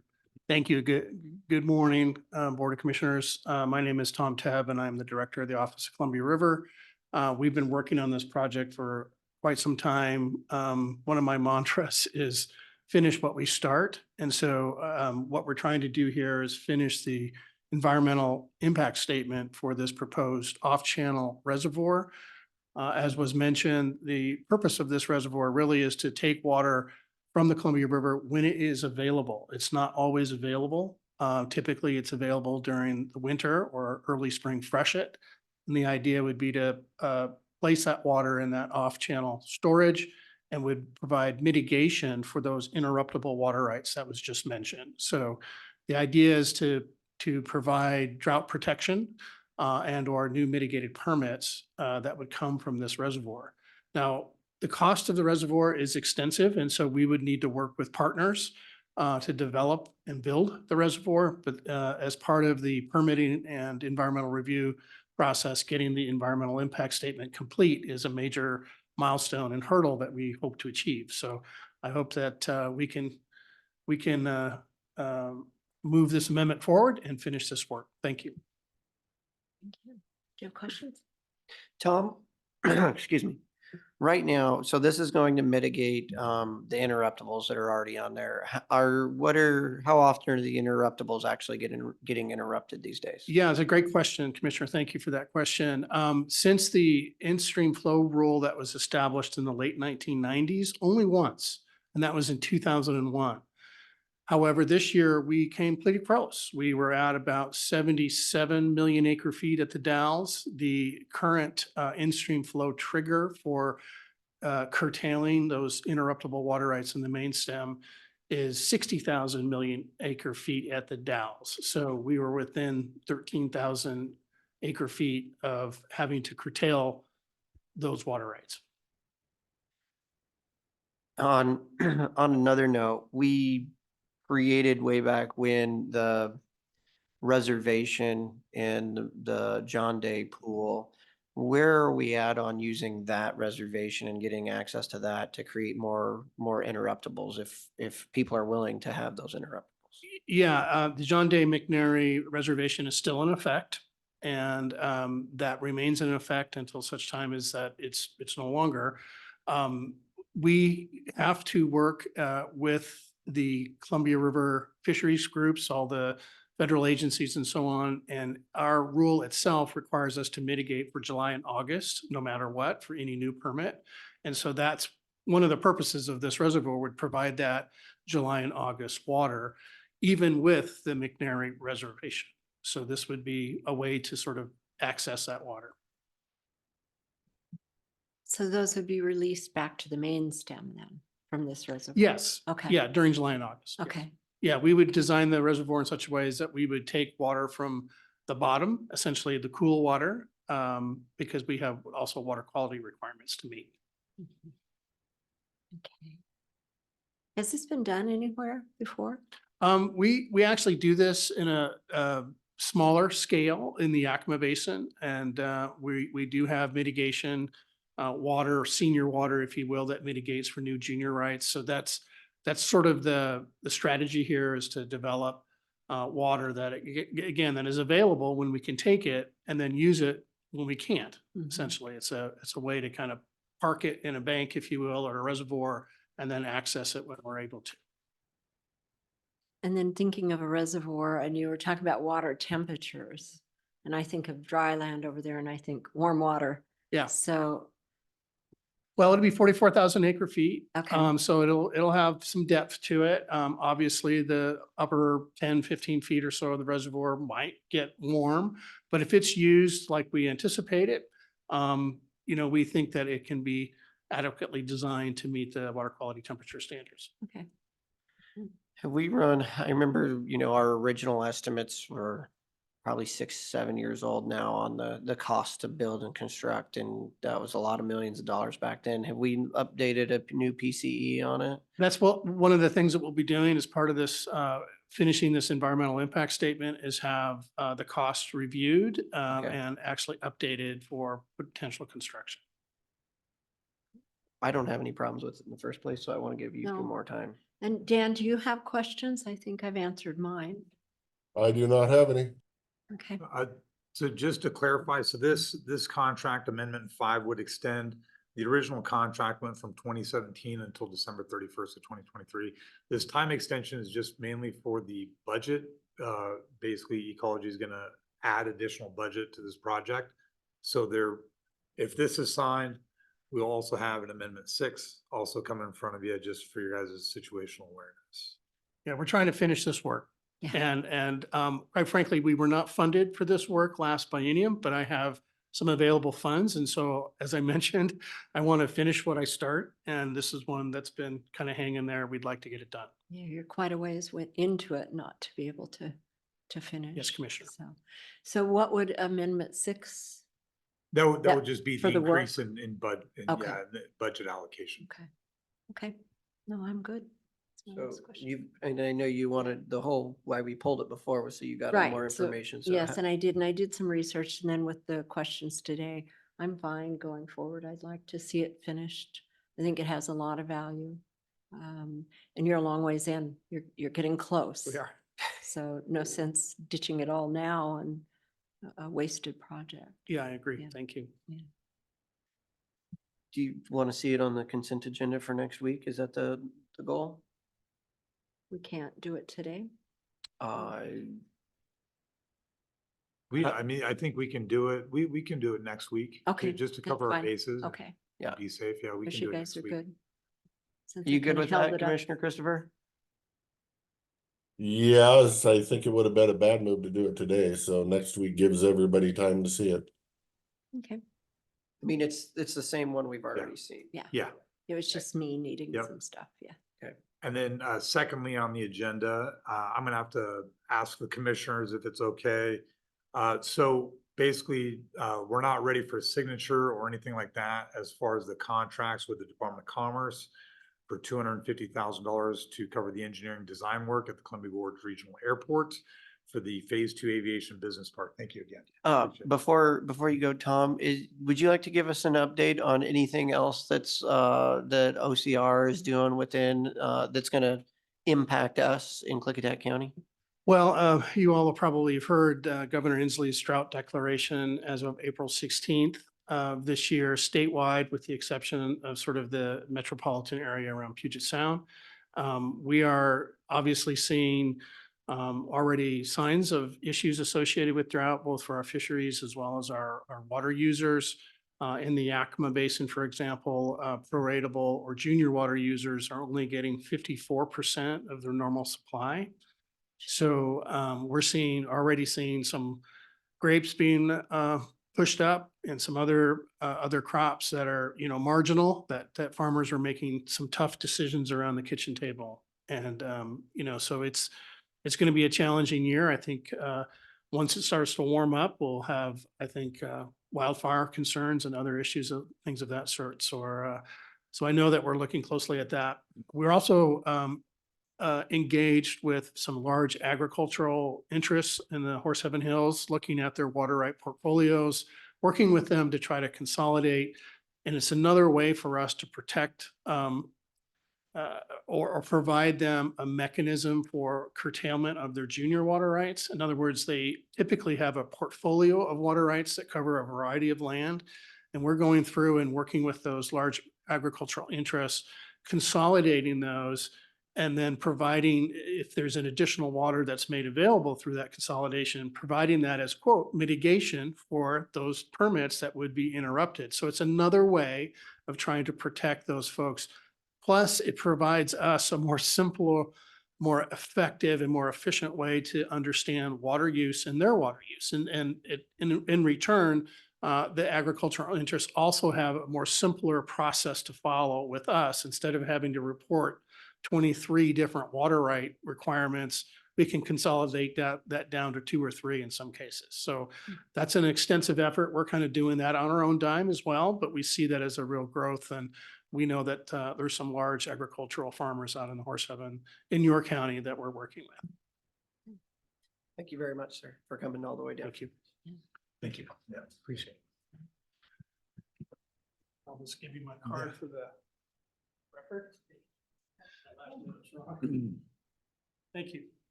Thank you. And so so we have that $250,000 grant with the Department of Commerce to do the infrastructure engineering design work. Our contract with the engineering folks must be executed before we sign that contract. We were not able to sign that contract or get that contract completed in time. And so that's something that's going to be coming from Public Works. So that'll be coming down here in the next week or two. And from my understanding, despite the time delay with that Department of Commerce grant, that's on a super short time horizon. But even with the shortened time horizon, with an execution date of June 30th of this year, we're still looking at an 80–90% solution on that with the engineering folks. So. And then if there's 2 pieces to that need signature, if you have time to separate those out, then we can be sure to sign them. Yep. So we're Get 'em split. just to be safe, we'll do the engineering one on one Tuesday. Following Tuesday, we'll do the Department of Commerce. Okay, thank you. Yep. Don't get me in trouble. Yes. Okay. Thank you. Good. Yep.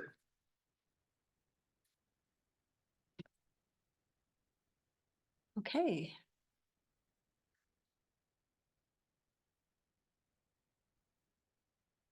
Anything else you want to move forward, or would we head for lunch?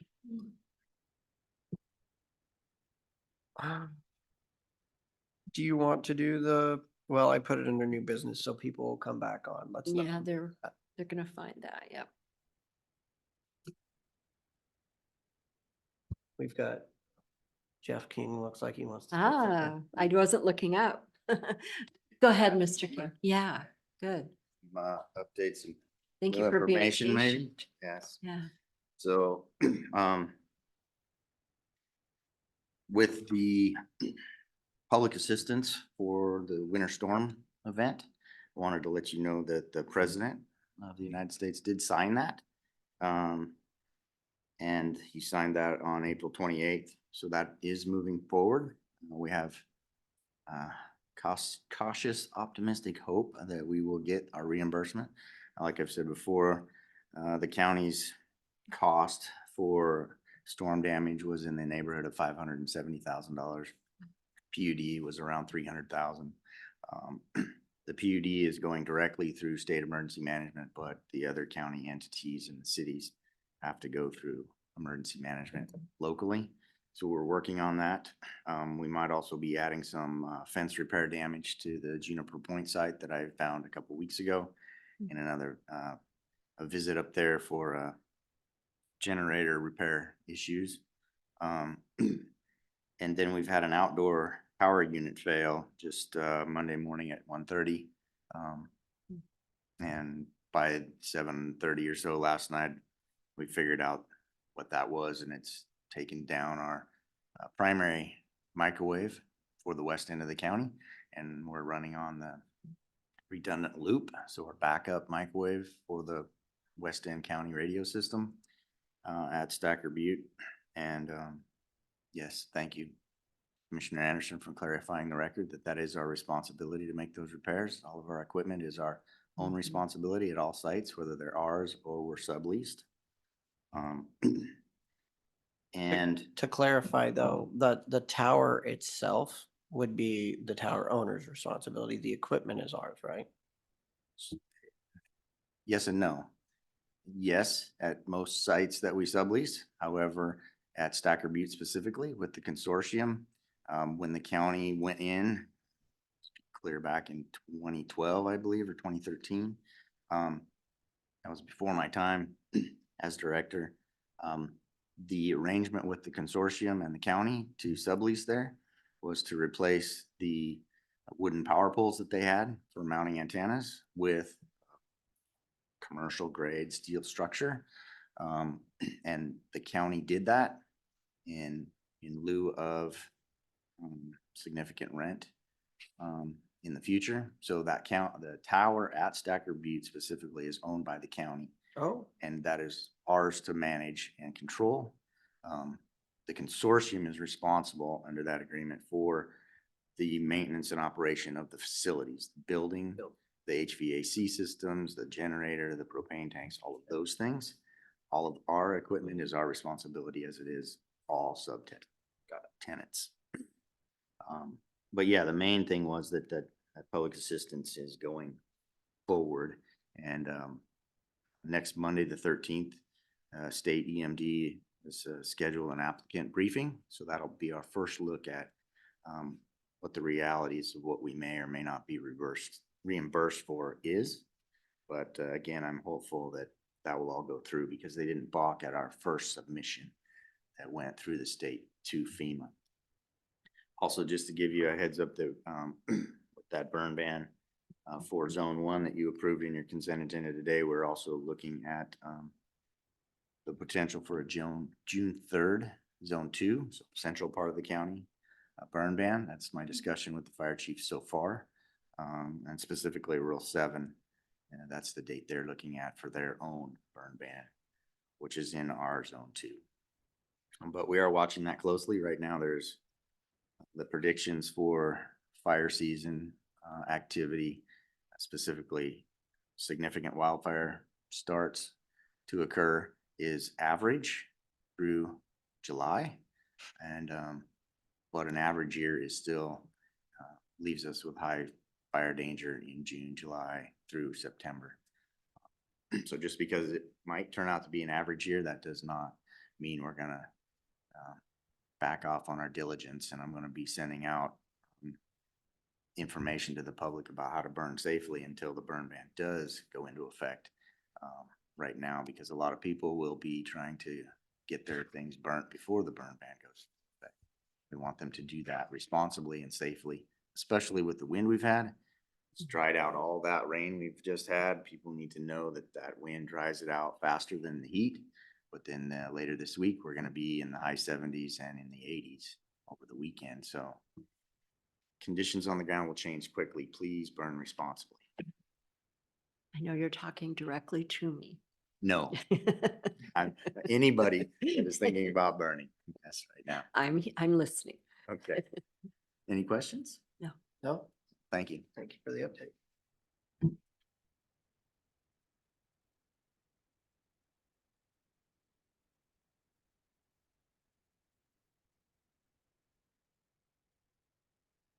Any suggestions? Mr. Christopher, do you have any suggestions? Or should we take our lunch break?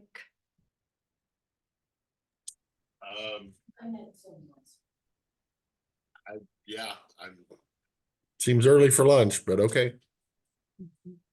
I have some things I can do Yeah. otherwise. Mhm. All right. Madam Chair, I would make a motion to recess for lunch. Noting we will be back at 1 o'clock. I'll second. Motion and a second. Any discussion? Hearing none, all those in favor? Aye. Aye. Thank you. We'll see you after lunch.